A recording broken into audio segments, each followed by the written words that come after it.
Les couleurs de la peur. Une nouvelle de Camille, Florian et Elliot, élèves de 4e à l'Institut Sainte-Marie de Saint-Germain-en-Laye. 28 novembre. L'audience applaudissait. Ils trouvaient mon œuvre superbement réussie. Je contemplais cette dernière, mais j'avais un sentiment de déception. Encore une fois, je me lamentais sur la qualité de ma peinture, malgré l'admiration du public. Je trouvais qu'elle ne transmettait aucune émotion. Pour moi, les traits semblaient insignifiants.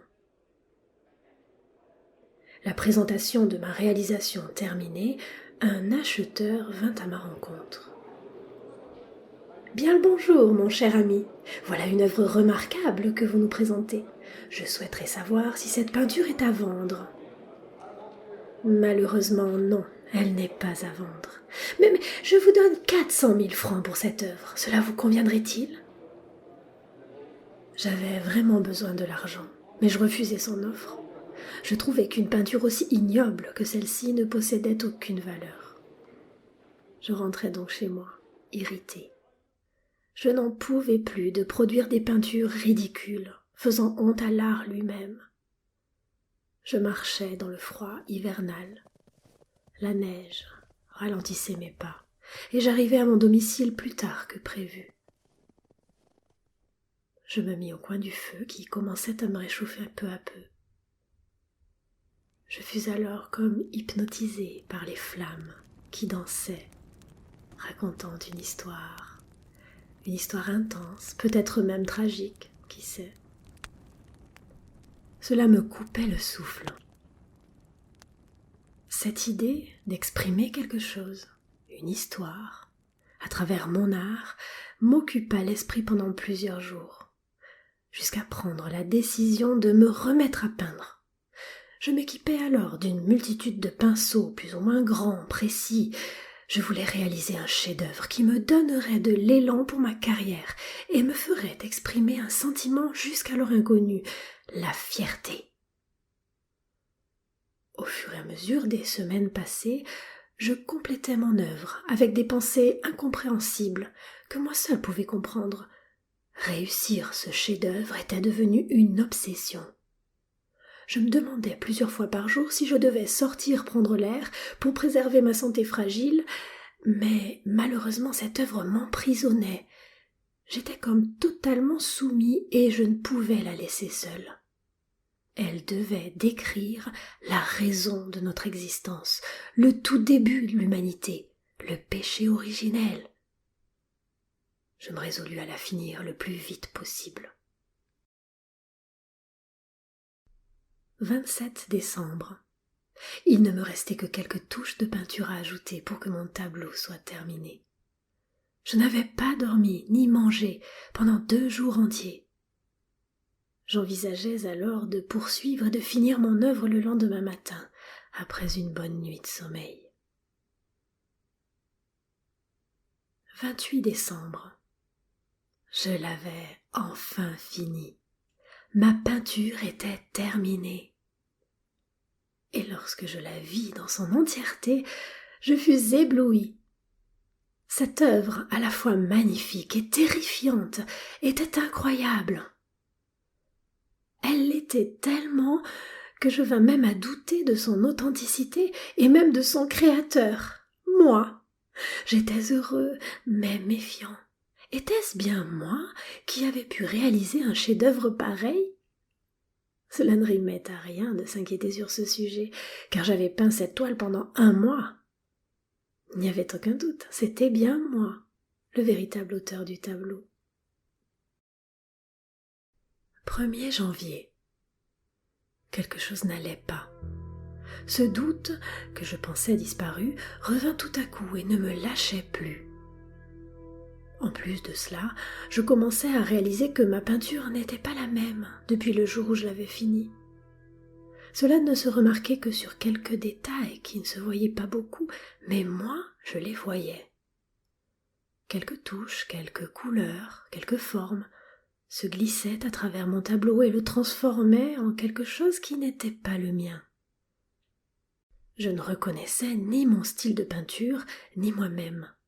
C'était impossible que moi, un peintre sorti tout droit des mauvais quartiers et d'une famille de rags modestes, un peintre finalement pas si brillant, comment était-ce possible qu'un tableau aussi magnifique que terrible puisse être un fardeau aussi lourd? Il y avait notamment un personnage, que dis-je, un monstre qui n'était pas présent sur la toile il y a 2 jours. 2 janvier. Je me réveillai alors le lendemain matin, convaincue que ce que j'avais vu la veille n'était qu'une simple hallucination. Comme d'habitude, j'entrai dans mon atelier et contemplai mon œuvre. Mais mon cœur s'arrêta net. Les changements sur ma peinture n'étaient pas une hallucination, ils étaient toujours présents, voire encore plus marqués. Je les voyais là, clairs comme le jour. J'étais maintenant convaincue que quelque chose modifiait mon tableau. Je ne savais ni quoi, ni comment, mais j'allais le découvrir coûte que coûte. J'ai pensé que quelqu'un était entré chez moi. Je m'interrogeais sur ma santé. Suis-je devenu fou? Quelqu'un s'est-il réellement introduit chez moi pour peindre sur ma toile? Peut-être qu'après 2 mois d'isolement, ma peinture m'avait rendu fou. Pris de rage, j'attrapai ma lampe et je la jetai de toutes mes forces contre le mur de mon atelier. Elle se brisa en 1000 morceaux. Je regrettai immédiatement mon action. Je m'étais coupée avec les éclats de verre projetés dans toute la pièce. Je me dirigeai alors vers la cuisine, pris de l'alcool pour désinfecter ma coupure, et tout à coup, j'eus un sentiment de tristesse et de colère. Je pris la bouteille et je bus. Bien plus que jamais, je bus. Je finis par m'endormir sous l'effet de l'alcool. Mais je sentais une présence dans cette pièce, une présence lourde. 4 janvier. Après avoir passé une journée entière à dormir sous le coup du manque de sommeil, je me remis à chercher. Tout ce qui m'arrivait me semblait de plus en plus étrange. Je ne crois pas particulièrement aux fantômes ou aux esprits maléfiques, mais cette mystérieuse présence qui vient modifier mon tableau, qui me hante toutes les nuits, m'irritait au plus haut point. Je décidai donc de remplacer mon œuvre par une toile vierge, et de la laisser là toute la nuit pour ensuite voir s'il y avait bien quelqu'un chez moi. Pour la première fois depuis des semaines, je m'endormis déterminée. Aux premières lueurs du jour, je sautai de mon lit et courus voir la toile laissée dans l'atelier. Ce que je vis me pétrifia. Je remarquai une forme colorée, et lorsque je m'approchai, j'observai la forme devenir de plus en plus nette, pour enfin représenter un homme, à peu près de mon âge, qui semblait fou de rage. Cette peinture, d'une qualité exceptionnelle, avait l'air si réel que je pensais que ce personnage se tenait devant moi. J'avais maintenant la preuve que quelqu'un d'un talent inné se trouvait chez moi et transformait à sa guise mon tableau. 6 janvier. Malheureusement, l'alcool m'avait rattrapé. Après avoir entamé ma 2e bouteille, je fis une pause pour aller analyser de plus près la toile que j'avais peinte, celle qui m'avait rendu fou. Et je remarquai une chose troublante. Il y avait là une signature. Je m'approchai alors lentement. Il était écrit « Frédéric de Morivant ». Mais qui est cette personne? Je cherchais au fond de ma mémoire, ce nom me disait quelque chose, mais je n'arrivais pas à m'en souvenir.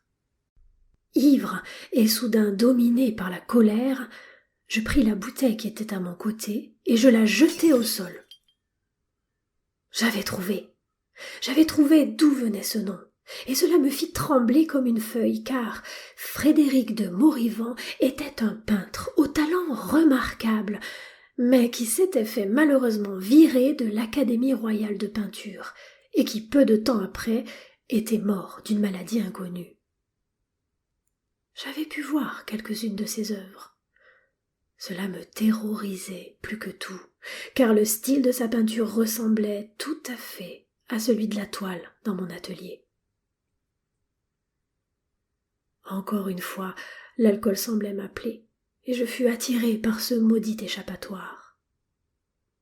J'en consommais plus que tout ce que j'avais bu auparavant, au point que je restais dans un état second pendant près de 2 heures. Reprenant mes esprits, j'arrêtai de boire, mais il était trop tard. Je devenais fou, tellement fou, trop fou. Je m'emparai alors d'une lampe à huile qui se trouvait à proximité des 2 tableaux. Je la lançai d'un coup avec une force impressionnante.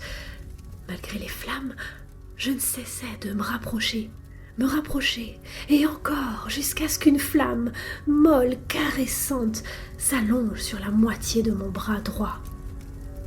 De douleur et de peur, je criais de tout mon être, jusqu'à en perdre la raison. Je courus vers l'extérieur, et là, je m'évanouis, le bras libéré du feu car il pleuvait des trompes dehors.